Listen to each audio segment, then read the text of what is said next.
A era moderna está cheia de todas as conveniências concebíveis. Temos aquecimento e encanamento internos confiáveis e, mesmo com os rendimentos mais baixos, a maioria de nós ainda pode comprar sabonete e shampoo. No entanto, nem sempre isso aconteceu. Houve um tempo na Idade Média em que as classes mais baixas raramente tomavam banho. Além disso, muitas das duras condições da Idade das Trevas continuaram no século XIX, e o progresso era necessário apesar da extrema pobreza de muitas famílias. Olá, bem-vindo ao É Tudo Vintage, seu canal de fatos curiosos dos tempos antigos. Se você gosta de conteúdos assim, inscreva-se e deixe o seu like. Compartilhe com pessoas que também se interessam por histórias antigas. Hoje, você vai saber como os vitorianos cuidavam de sua higiene. Vamos lá? No século XIX, muitos países ainda não tinham escolas públicas ou leis de educação obrigatória, nem estatutos sobre o que a família básica deveria ter. No final da era vitoriana, a Rainha Vitória morreu em 1901, muitas casas de classe alta já tinham encanamento interno, mas até mesmo suas opiniões sobre higiene eram muito diferentes do que fazemos hoje. O uso do banheiro. As mulheres da época usavam muitas saias, anquinhas ou argolas. Então, como elas usam o banheiro? Bem, suas roupas íntimas eram mais como calças do que calcinhas como a conhecemos hoje. A virilha dessas roupas íntimas folgadas é dividida para que as mulheres possam simplesmente pairar sobre a tigela em vez de se despir completamente, o que leva muito tempo. Enquanto algumas famílias ricas tinham encanamento interno na década de 1880, muitas não tinham, o que significava ir ao banheiro quando a natureza chamava. O primeiro papel higiênico foi vendido na década de 1870, os produtos químicos foram adicionados para evitar que os banheiros cheirassem muito mal, e os rolos de papel higiênico não foram inventados até 1891. Então, o que as pessoas usavam para se limpar antes disso? A resposta pode ser um pouco chata. Jornal velho ou espiga de milho parece ser algo que muitas pessoas usavam, supondo, é claro, que tenham acesso a eles. O banho. Os chuveiros ainda não existiam, mas todo mundo tomava banho para se manter limpo. As famílias mais pobres fervem água no fogão e adicionam junto com água fria uma cuba de madeira ou metal, geralmente na área da cozinha, quando é necessária uma limpeza profunda. No entanto, a maioria das pessoas toma banho com uma bacia e uma lata de água fria em seu quarto com muito menos água. As mãos, o rosto, as axilas e a virilha são áreas essenciais, e não há necessidade de mergulhá-los na água para mantê-los minimamente limpos. Casas melhores não só têm banheiras de porcelana adequadas e torneiras quentes e frias nas proximidades, algumas até têm o maior luxo, escaldapés. Essas coisas extravagantes são como mini banheiras para os pés. À medida que os banhos semi-regulares se tornaram populares, foram publicados livros para que os vitorianos soubessem exatamente o que poderiam esperar de um banho. Um livro em particular oferece várias receitas de banheiro para curiosos vitorianos não banhados.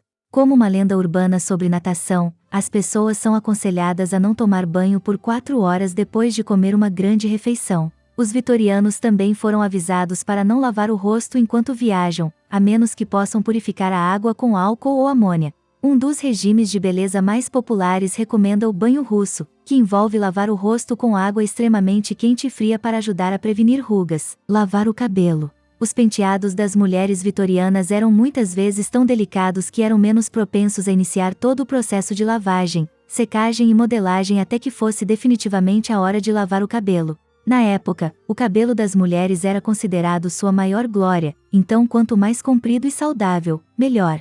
Ele só ficava desarrumado quando ela estava sozinha com o marido, então ela passava o resto do tempo arrumada. Para se manterem saudáveis, as mulheres não lavam os cabelos com tanta frequência como fazemos hoje e só desenvolvem esse hábito específico em uma programação semanal ou mensal. Alguns livros do final do período vitoriano sobre higiene e beleza sugeriam que as pessoas com cabelos oleosos deveriam lavar o cabelo a cada 2 semanas, enquanto aquelas com cabelos normais deveriam lavá-los mensalmente. Ainda outras fontes recomendam lavar o cabelo e o couro cabeludo 1 ou 2 vezes por semana. Antes dos shampoos se tornarem comuns, as pessoas usavam apenas sabonete, que muitas vezes deixava o couro cabeludo e os cabelos muito ressecados. Às vezes, a amônia pura é usada para limpar o cabelo. Não é de admirar que as pomadas oleosas sejam frequentemente usadas durante esse período? Os vitorianos eram obcecados pelo cabelo, mas os shampoos modernos eram um conceito distante na época.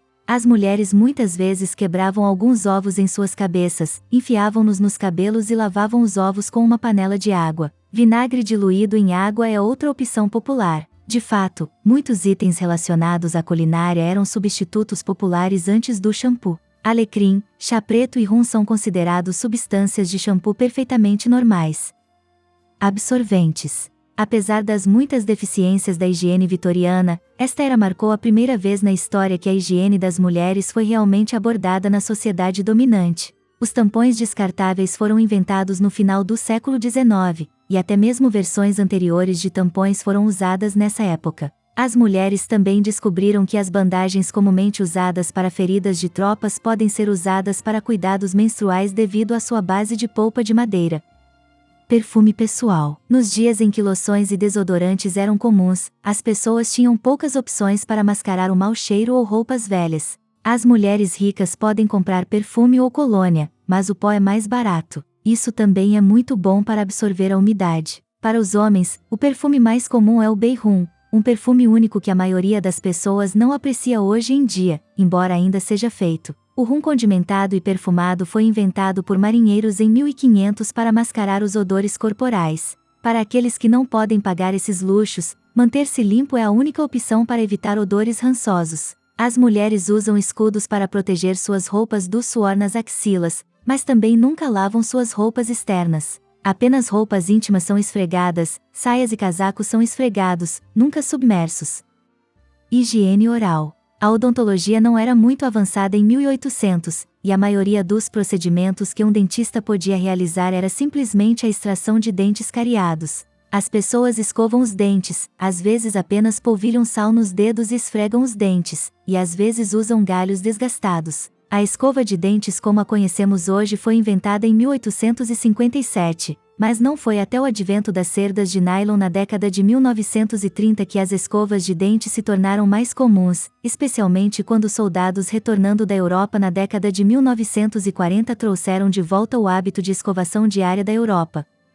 Espero muito que você tenha gostado. Comente aqui o que mais achou interessante nesses costumes. Nos vemos nos próximos vídeos. Até mais!